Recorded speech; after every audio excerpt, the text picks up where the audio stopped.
제가 가진 구약성경 1060면에 기록되어 있는 하나님의 말씀입니다. 구약성경 1060면 예레미야 6장 1절에서 5절까지의 말씀을 우리 함께 합독하겠습니다. 베냐민 자손들아 예루살렘 중에서 피난하라. 드고아에서 나팔을 불고 벤학게렘에서 기호를 들라.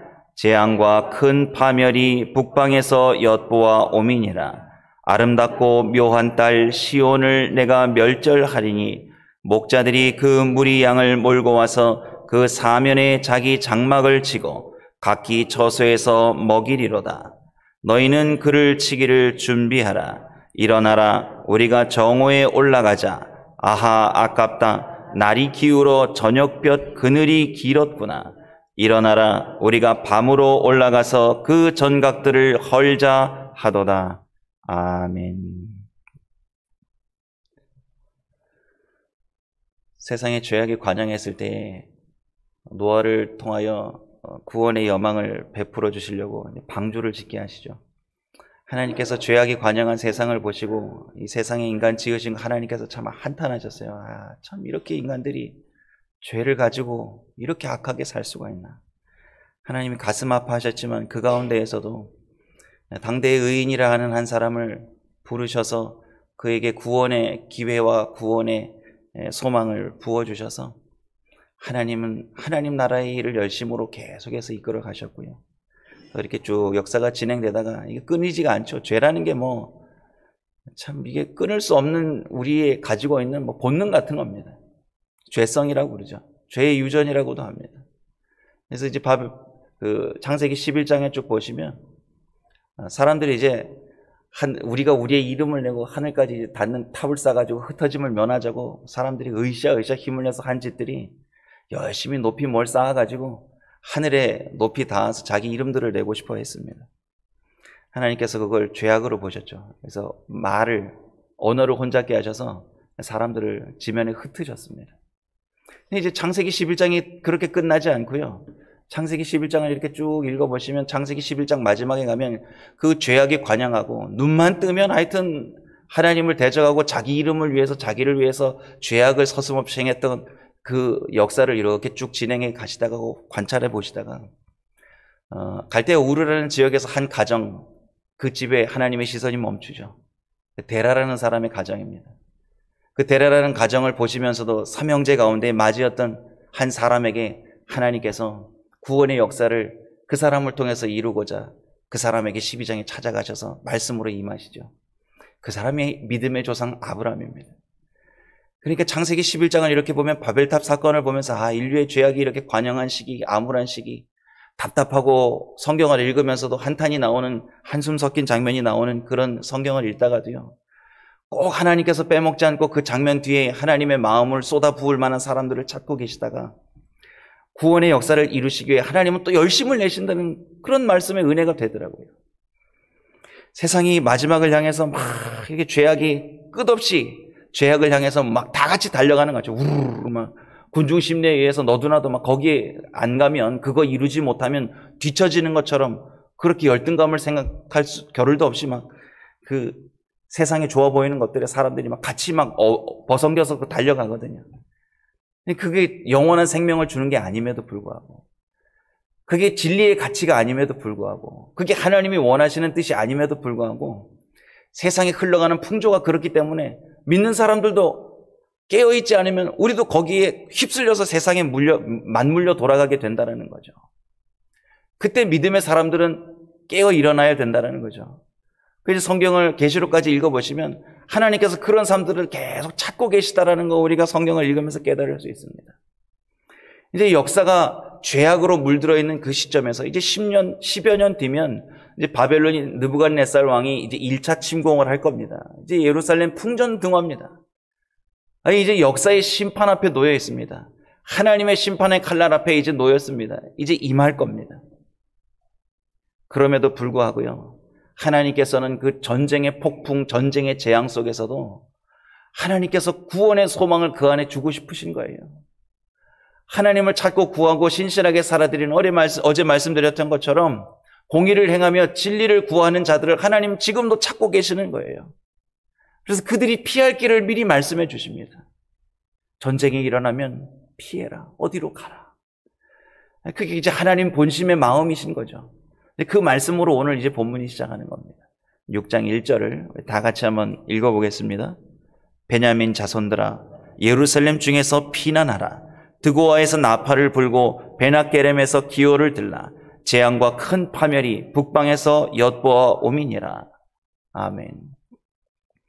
이제 하나님께서 역사 가운데에서 바벨론을 통하여 이제 남유다를 심판하시려고 다 모든 것을 계획하시고 이제 그 일을 이루시려는 그 일을 예레미야를 통해서 다 이렇게 알게 하시죠. 그러면서도 베냐민 자손들에게 말씀을 먼저 주시는 거예요. 왜냐하면요, 지도를 이제 머리에 한번 떠올려 보세요. 북이스라엘이 멸망하기 전에 국가를 이룰 때 지파의 분포도가 맨 위가 어디죠? 단지파입니다. 지난번에 한번 말씀드렸는데요. 가장 북이스라엘의 남단에 있는 지파가 무슨 지파 땅이죠? 에브라임 지파 땅입니다. 그럼 남유다는 에브라임 지파하고 경계를 시작으로 이제 남유다가 시작되는데요. 거기 이제 경계 지점에 먼저 전쟁이 내려오면, 북방에서 내려오면서 전쟁을 맞이하게 될 족속이 베냐민 지파입니다.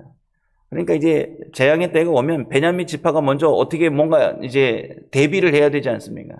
예레미야를 통해서 가서 베냐민 자손에게 전해라. 그 예루살렘으로 피하지 말아라. 전쟁이 나면 남유다는 수성전을 한다고 그랬습니다. 그러니까 성을 지키기 위해서 온갖 전투를 그 예루살렘 성전 안에 들어와가지고 전쟁을 준비하는 거예요. 그러면 이제 베냐민 지파도 안 될 것 같으면 얼른 예루살렘 성 안으로 들어가서 같이 수성전을 해야 되는데 지금 하나님께서 뭐라고 말씀을 하세요? 예루살렘으로 피하지 말아라.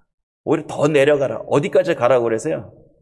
전쟁의 나팔 소리가 울리면 베낫게렘이죠. 베낫게렘 거기까지 가라. 그게 예루살렘에서 남쪽으로 한 10km, 한 6, 7마일 되는 지점이니까요. 더 밑으로 내려가라는 겁니다. 예루살렘에 들어가서 피하고 거기서 전쟁하지 말고 더 밑으로 내려가서 베낫게렘이라는 데를 가서 거기가 이제 산이거든요. 높은 고지대고 거기 보면 오늘 기호를 들라 이렇게 표현되어 있는데요. 기호를 들라는, 지난번에는 전쟁의 깃발이라는 표현으로 제가 말씀드렸는데 여기는 제가 영어 성경 찾아보니까 sign of fire예요. 그러니까 한국말로 표현은 영어로 뭐 이게 불신호 아니에요. 불신호. 그럼 뭐겠습니까? 높은 산에 불신호가 있으면 이게 봉화됩니다. 전쟁이나 어떤 급박한 사건이 있을 때 이게 불 피워서 연기나 불을 피워서 멀리 있는 성까지 이렇게 소식을 전하는 봉화대가 여기 있었다고 합니다. 그러니까 가서 거기서 봉화를 피우고 거기 가라는 겁니다. 거기 숨으라는 말씀이에요. 전쟁의 소식을 알리라는 거예요. 사방에 알리라는 거예요. 예루살렘으로 가지 말고요. 그 참 전쟁이 나면 같이 싸워야 된다고 생각하지만 이미 이게 하나님께서 멸절하시기로 이미 하나님이 다 세우셨잖아요. 계획을. 받아들이라는 거예요. 이거를 우리는 싸워서 이길 수 있다라는 그런 게 안 통한다라는 겁니다. 때로는요, 하나님께서 맞서 싸우고 대적하고 이런 것도 있지만 어떨 때는 하나님께서 피하게 하실 때도 있어요. 대적하지 말고 피해라, 숨어라. 비굴해 보이지만요, 하나님께서 이렇게 구원의 소망을 이루어 가시는 어떤 시점이 가면 피할 길을 주실 때도 있다라는 거죠. 그것도 우리가 받아들여야 되는 게 그게 믿음일 수 있습니다. 근데 참 2절에 가면 가슴이 또 아파져요. 가슴이 여며진다고 그러죠. 하나님께서 그 참 딸처럼 어여삐 여기셨던 예루살렘 남유다를 심판하실 때 저 같으면 그럴 것 같아요. 죄송합니다. 이런 표현 제가 아주 리얼하게 표현드릴게요. 요런 못돼 처먹은 걸 아주 그냥 이 땅에서 씨를 말려버리겠다 그러고 심판하실 수 있잖아요. 근데 저 같으면 감정적으로 악해지면 그럴 수 있겠는데 하나님 절대 그러지 않으세요. 하나님 영원토록 선하신 분이세요. 그걸 말씀으로 표현하게 하시는데 참 눈물이 나더라고요. 저는 2절 말씀에 그 마음을 담아서 그 심판 가운데에서도 예루살렘 내 딸 같은 시온, 이 우아하고 섬세하고 아름다운 내 딸 시온아, 너희들 이제 멸절되게 생겼다. 2절 말씀을 참 우리 아버지께서 이렇게 주시는 말씀으로 우리의 마음에 한번 담으면서요, 우리를 부르실 때 이렇게 보신 하나님의 마음을 가지고 한번 읽어보겠습니다. 같이요. 아름답고 묘한 딸 시온을 내가 멸절하리니. 아름답고 우아하다고는 말이고요. 영어 성경에 섬세하다는 표현입니다. 귀하게 보셨다라는 거예요. 예쁘게 보셨다라는 거예요. 언제까지요? 심판을 앞두고 있는 지금까지도 하나님 변함없이 구원의 은혜를 베풀어 주고 싶으신 그 아름답고 우아하고 섬세하고 귀한 그 묘한 딸 시온에게 지금 말씀하신다라는 거예요. 그 다음 말씀으로 이렇게 내려가 보면요. 이제 3절부터 5절까지의 말씀은 예루살렘을 침공하고 진을 치고 에워싸고 있는 바벨론 진영에서 이루어지는 작전 명령을 하나님께서 미리 이제 말씀해 주시는 거예요. 이제 전쟁이 일어나면, 재앙이 임하면 예루살렘을 둘러싸고 이제 적진에서 이런 대화들이 오갈 거다. 이런 것도 하나님 미리 알려주시더라고요. 3절에서 5절인데요. 제가 읽어드리겠습니다. 이 목자들이라는 말, 제가 구약에서 목자들이라는 말 하면 그 왕이나 정치 지도자를 의미한다고 제가 말씀드렸습니다. 목자들이 그 무리 양을 몰고 와서, 비유적인 표현입니다. 군사를 몰고 온다는 표현입니다. 그 무리 양을 몰고 와서 그 사면에 자기 장막을 치고 각기 처소에서 먹이리로다. 너희는 그를 치기를 준비하라. 일어나라. 우리가 정오에 올라가자. 아하, 아깝다. 날이 기울어 저녁볕 그늘이 길었구나. 일어나라. 우리가 밤으로 올라가서 그 전각들을 헐자 하도다. 이게 하나님께서 지금 앞으로 이루어질 재앙의 사건 속에서 지금 적군의 진영에서 일어날 것도 하나님께서 지금 예레미야를 통해서 알게 해주시는 거예요. 그러니까 이제 왕들이, 바벨론 왕 느부갓네살 왕이 쳐들어와서 이제 예루살렘 성벽을 둘러치고요, 군사들을 데리고 거기서 장막을 치고 진영을 꾸민다는 겁니다. 예루살렘 그 성벽을 둘러치고요. 이거 이제 열왕기하 마지막 장에 가면 다 나오는 장면입니다. 이게 말씀에 다 기록되어 있는 하나님 말씀이죠. 그러니까 이렇게 진영을 치고 작전을 짤 거라는 거예요. 낮에 침공할까 밤에 침공할까? 이건 낮이 벌써 다 지났으니까 밤에 올라가자. 그래서 5절 말씀 보면 일어나라. 우리가 밤으로 올라가서 전각들을 헐자. 전각이라는 말은 이거 궁궐이라는 말이며 가서 왕궁을 헐자. 시용 선전을 우리가 밤에 가가지고 급습해서 거기를 다 헐어버리자. 이러고 막 작전 명령을 막 짠다라는 겁니다. 작전 명령을 짜가지고 하려고 그러는데 이게 천연 요새입니다. 예루살렘 성벽이요. 잘 안 되거든요. 근데 제가 6절 말씀 이제 읽어볼 건데 6절 말씀 읽어보면 깜짝 놀라실 거예요. 한번 보겠습니다. 6절 말씀 제가 읽어보겠습니다. 나 만군의 여호와가 이같이 말하노라. 너희는 나무를 베어서 예루살렘을 향하여 흉벽을 쌓아라. 이는 벌받을 성이라. 그 중에는 오직 포악한 것뿐이니라. 아멘. 3차에 걸쳐서 바벨론이 예루살렘을 침공해 오거든요. 근데 이제 시드기야 왕 9년 10월 10일이 이제 남유다의 3차 침공을 온 해인데요. 그때는 이제 뺑 둘러싼 다음에 거기다 뭘 쌓죠? 이제 그때에 느부갓네살 왕이 3차 침공할 때는요, 느부갓네살 왕이 아주 그냥 살기가 등등해서 왔습니다. 그냥 아주 그냥 씨를 말려버려야겠다고 이를 부득부득 깔고 온 겁니다. 왜 그런지 아세요? 예레미야가 가서 항복해라, 저항하지 마라. 이미 하나님의 심판의 칼날은 이미 내리쳤고 끝났다. 벌 받아야 된다. 우리는 그게 우리에게 주신 마지막 기회이고 우리가 그걸 받아들여야 한다. 시드기야 왕 말 안 듣습니다. 오히려 3년 동안 성문 걸어 채우고요, 저항운동을 막 한 겁니다.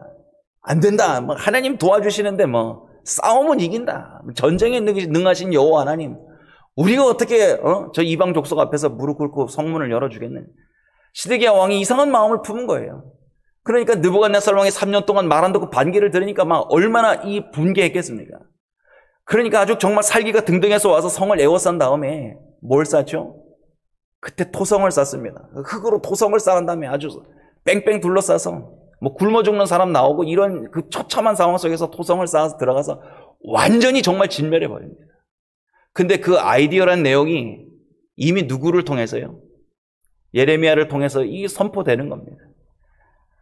그러면 우리가 이렇게 열왕기하 마지막 24장, 25장 이렇게 멸망해가는 역사를 보면서는 거기에서 내용을 읽어보면 이거 역사에 있어서 하나님께서 바벨론을 들어서 심판하셨구나, 이렇게 단순히 우리가 이해할 수 있지만요, 하나님께서 이 모든 일들을 기회 가지고 이루어 나아가시는 데 있어서 모든 걸 다 제공해 주셨어요. 우리가 자신만만하게 하나님 앞에서 믿음으로 산다고 하지만 그런 거 내세울 게 전혀 없습니다. 성경을 읽어보면요, 그저 우리에게 닥쳐지는 하루하루 일과들을 보면서 그 앞에서 하나님의 뜻을 구하면서 엎드려서 살아야 됩니다. 하나님의 뜻을 물어보고 그냥 살아야 되는 거예요. 이건 뭐 마귀가 뭐 어쩌고 저쩌고 뭐 이거 저 사람이 뭐 미움을 가지고 어쩌고 저쩌고. 우리가 모든 상황을 믿음으로 말씀으로 산다라는 대전제는 뭐겠습니까? 우리의 하루하루의 모든 순간순간에 일어나는 일들을 하나님께서 주관하고 계시다라는 걸 믿음으로 고백하고 사는 거예요. 그 앞에서 엎드리고 기도하면서 사는 게 그 겸손하게 믿음으로 사는 거라고 봅니다. 성경 구석구석을 읽어봐도 그런 사람들이 하나님의 일을 해내고 하나님의 은혜를 받고 살더라고요. 근데 그걸 저항하고 자기 힘으로 일어나고 깨치고 말씀을 자기의 자의적으로 해석하고 그걸 자기의 도구로 이용해서 자기 힘을 삼아버리면 거기엔 아무런 힘이 없어요. 아무런 변화의 역사가 없습니다. 하나님이 개입하지 않으세요. 그냥 관망하십니다. 그게 제일 무서운 심판의 벌이에요. 하나님께서 우리의 삶을 관망하시고 개입하시지 않는다. 성경의 표현에 보면 내어버려 두사라는 표현이 그게 얼마나 무서운지 모릅니다. 다 그거예요. 내어버려 두시는 거예요. 심판의 때에는 오히려 하나님께서 심판 가운데 당연하게 이 벌을 받아야 된다라고 하나님께서 말하게 하시는 거예요. 그러면 우리도 살면서 어려운 일을 당하면 하나님의 뜻이 이 안에 숨어 있구나. 제가 누누이 말씀드립니다. 어떤 일을 만나시든지 기쁘면 기쁜 대로 슬프면 슬픈 대로 하나님께서 내게 기쁨을 주셨으니 찬송하며 이 시간을 하나님께 영광 돌려야지. 괴로운 날을 만났으면 하나님께서 더 겸손하게 살라고 기도하게 하시는구나. 하나님 앞에 회개하며 눈물로 하나님의 뜻을 구해야지. 이렇게 하나님 앞에서 그 상황을 받아들이고 믿음으로 사는 것, 그게 지금 우리에게 필요한 거죠.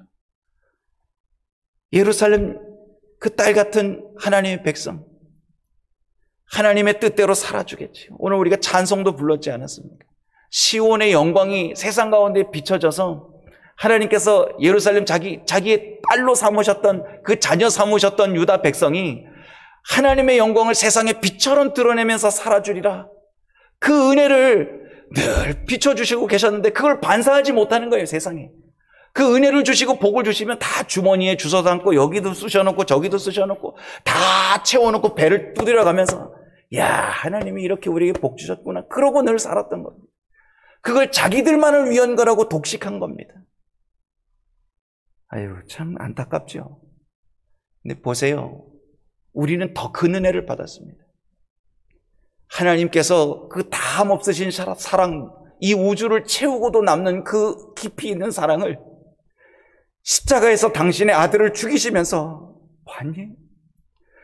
내가 너희들 사랑하는데 얼마나 사랑하는지 내가 이 십자가에서 내 아들을 희생 제물로 내게 바쳐서 너희들을 향한 내 사랑을 확증하였으니 이제 너희들이 나를 위해서 좀 살아줘야겠다. 이제 정말 내가 이 사랑을 너희 안에 그 십자가에 구속하신 은혜로 심어주었고 깨닫지 못할까 내가 성령을 부어주어서 이 모든 것을 깨닫고 이 은혜 안에 살 수 있는 힘을 성령의 은혜로 너희에게 베풀어 주셨습니다. 이제 나를 위해 살아달라고. 내 뜻을 위해서 내 마음이 아픈 삶을 살아서 세상 가운데 구원의 빛으로 구원의 소금으로 그 십자가의 소망을 비춰내면서 살아달라고 하나님께서 우리에게 은혜를 주셨어요. 그러면 그렇게 살아야 되는 게 하나님을 향한 우리 신앙의 자세입니다. 오늘 그 마음을 이제 6장 9절에 가면 하나님께서 또 한 번 드러내 주십니다. 그러니까 막 어렵고 힘들 때일수록요, 하나님께서 어떻게 해서든 이 어려운 상황 속에서 구원을 베풀어 주고 싶어 하시는, 하나님께서 막 정말 사랑의 마음을 어떻게 누구에게 한 명이라도 더 부어줄까? 6장 9절 말씀인데요. 우리 다 같이 한번 읽어보겠습니다. 함께요. 만군의 여호와께서 이같이 말씀하시되 포도를 땀같이 그들이 이스라엘의 남은 자를 맑게 주우리라. 너는 포도 따는 자처럼 내 손을 광주리에 자주자주 놀리라 하시나니. 아멘. 그 예레미야에게 하나님께서 지금 정말 처참하게 짓밟고 막 남김없이 사람들을 다 포도 따듯이 뜯어갈 거라는 겁니다. 포로로 끌고 갈 거라는 겁니다. 죽일 거라는 겁니다. 하나님께서 우리가 이미 예레미야 2장에서 한번 봤지 않습니까? 이게 유다 백성들을 포도나무에 비유하시지 않았습니까? 하나님께서 극상품의 포도를 심었다고 말씀하셨는데 뭐 열매가 시원찮은 겁니다. 그럼에도 불구하고 이 남유다 백성들이 이제 전쟁을 통해서 멸절을 당하고 죽음을 당하고 그 처참한 전쟁의 상황에서 포로로 끌려갑니다.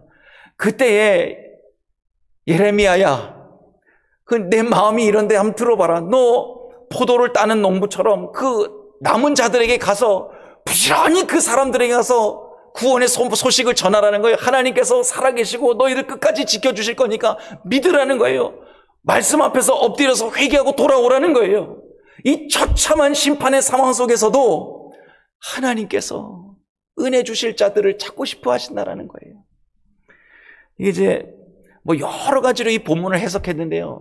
가장 최근에 해석한 게 맞는 것 같아요. 이게 이제 가장 최근에 신학을 연구하시는 분들이 해석한 이 해석입니다. 어려울 건 없습니다. 근데 이게 이제 새 번역을 읽어보면 이게 또 쉽게 다가옵니다. 약간 의역을 했더라고요. 그럼에도 불구하고 이 본문을 해석하는 분들의 해석한 내용하고 새 번역에서 이렇게 의역한 내용하고 일치되기 때문에 제가 오늘 소개를 드리겠습니다. 한번 들어보세요.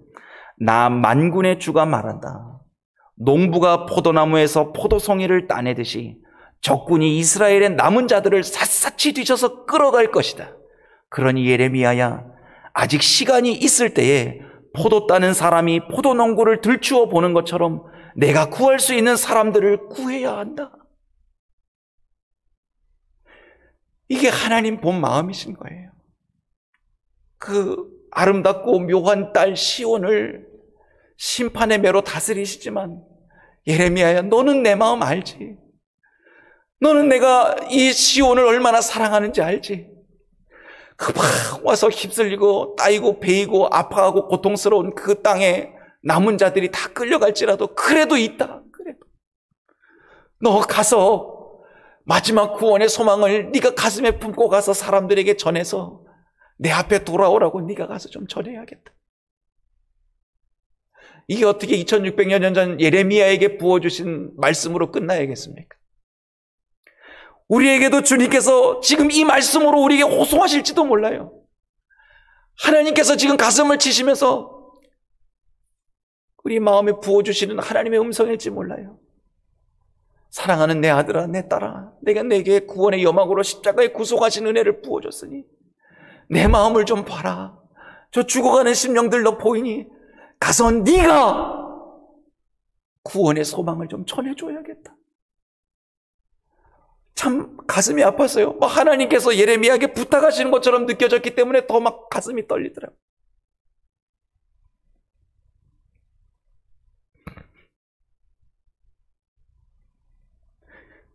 하나님의 마음이 부어진 사람이 그 은혜에, 그 십자가의 복음에 빚을 졌다라고 뼈저리게 느낀 사람이 복음을 전하는 겁니다.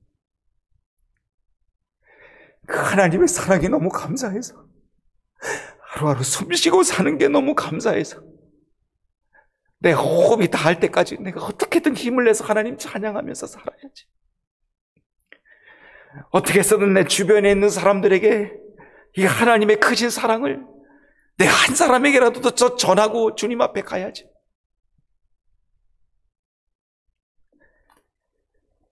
복음의 빚을 지고 사는 사람은 이렇게 살아드릴 때 이 어두운 세상 속에서도 하나님께서는 구원의 역사를 신실하게 이루어 나아가시는 거예요. 우리가 하나님의 꿈과 하나님의 비전이 된 사람으로 구원을 받은 겁니다.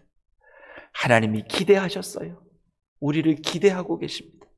그렇게 살아주리라. 오늘도 하나님께서 우리를 향한 그 기대에 버금가는 그러한 삶으로 오늘 이 하루 잘 살아드려 주시기를 저도 고백하고 여러분도 그렇게 다짐해 주시기를 부탁드립니다. 기도하겠습니다.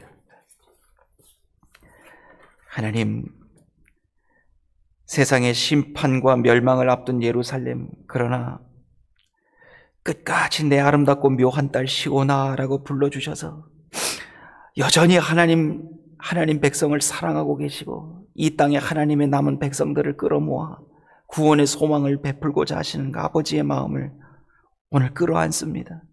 그냥 읽고 지나가는 말씀이 아니라 가슴 가득히 채우고 뼛속에 깊이 새기는 말씀 되어서 남은 인생 주어진 시간이 얼마일지 모르지만 가깝게는 우리 가족에게, 사랑하는 우리 자녀에게, 그리고 우리 이웃에게 이 주님의 십자가 여망과 구원의 사랑을 오늘도 여전히 우리의 입술을 통하여 이 땅에 배설할 수 있도록 오늘 그런 다짐을 가지고 살겠사오니 주님께서 우리의 삶을 통하여 기쁨을 회복하여 주시고, 하나님께서 우리의 심령을 받으실 때에 착하고 충성된 종아, 참 너 나를 위하여 열심히 살았구나, 나를 위하여 네 십자가를 참 잘 지고 성실하게 신실하게 살았구나, 하나님께서 두 팔 벌리고 맞이하여 주시는 그날까지 이 사명 잘 감당하게 하여 주시옵기를 예수님의 이름으로 기도드립니다. 아멘.